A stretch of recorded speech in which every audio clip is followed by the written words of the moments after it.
भाई तुम्हारे को ना एक बड़ा ही मतलब दिमाग से पैदल बेवकूफ़ एक राजा की कहानी सुनाता हूँ। तो एक राजा ना अपने महल में घूम रहा था।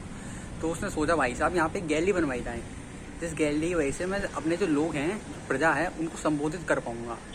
तो उसने फिर ऑर्डर दिया कि भाई गैलरी बनवाओ जल्दी से। तो उन्होंने गैलरी बनवा दी। 1 साल में गैलरी बन गई। वो गैलरी में जाके अब खड़ा हो गया। उसने देखा यार गैलरी तो थोड़ी छोटी सी लग रही है। उसने कहा कोई बात नहीं। उसका मुकुट था ना राजा का, महल ये जो था, क्या कहते हैं, किंग का मुकुट जो था, वो नीचे गिर गया। और भाई जब वो नीचे गिर गया तो उसे लगा बेइज्जती। अब इज्जत चली गई उसकी, इज्जत ईगो पे बात आ गई उसकी। अब उसने बोला अपने सारे सिपाहियों को, उसने ऑर्डर दिया ये किसने बनवाई ये गैलरी। तो फिर जो मंत्री थे उन्होंने कहा वर्कर्स ने मंगाई है। तो उन्होंने कहा ठेकेदार को बुला कर लेकर आओ। तो ठेकेदार को बुलाया। ठेकेदार ने कहा महाराज इसमें हमारी गलती नहीं है, जैसा आपने कहा हमने वैसा ही तो बनवाया था, इसमें मेरी कोई गलती नहीं है, इसमें वर्कर की गलती है, वर्कर्स ने बनाया है। तो राजा था भाई महान दयालु, उसको क्या था कि जस्टिस देना था। तो उसने कहा वर्कर को बुलवाओ। अब भाई बेवकूफ़ ठेकेदार को ही दे देता, चलो कोई नहीं, वर्कर को बुलवाया। वर्कर ने कहा जनाब इसमें हमारी कोई गलती नहीं है, हमारी कोई गलती नहीं है, इसमें सारी गलती जो ये डिज़ाइनर था उसने करी है, ये उसकी गलती है राजा साहब, इसमें हमारे कोई फॉल्ट नहीं है। तो राजा भाई जस्टिस था, सीधा था, उसका क्या था कि मेरे को जस्टिस देना है। अब उसके अंदर दिमाग का ही नहीं। तो उसने फिर डिज़ाइनर को बुलवाया कि भाई जिसने भी डिज़ाइन कराया उसको बुलवा कर लेकर आओ।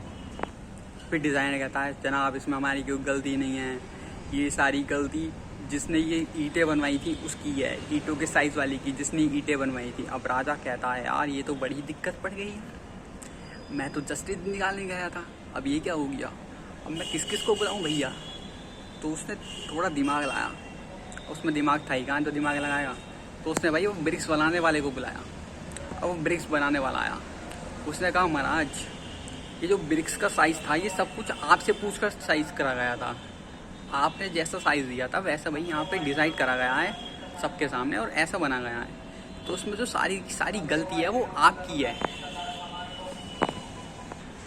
अब राजा दिक्कत में आ गया, भाई साहब जस्टिस दिलाने गया था, यहाँ तो खुद की जस्टिस बन गई, और भाई कैसे क्या होगा, इसमें तो मैं ही फंस गया।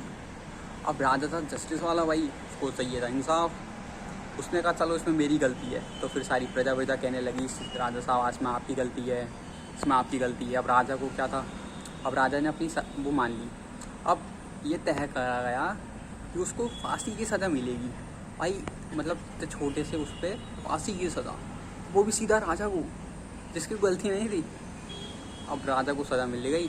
अब अगले दिन क्या होता है, राजा को फांसी पे लटकाया जाता है।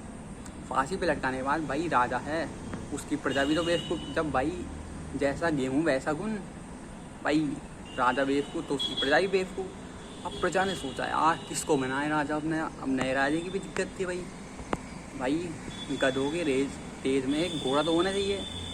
अब उन्होंने सोचा किसको बनाए। अब उन्होंने एक वाटरमेलन को उसके ऊपर रख दिया, किसके ऊपर, चेयर के ऊपर जहाँ पे राजा बैठता था।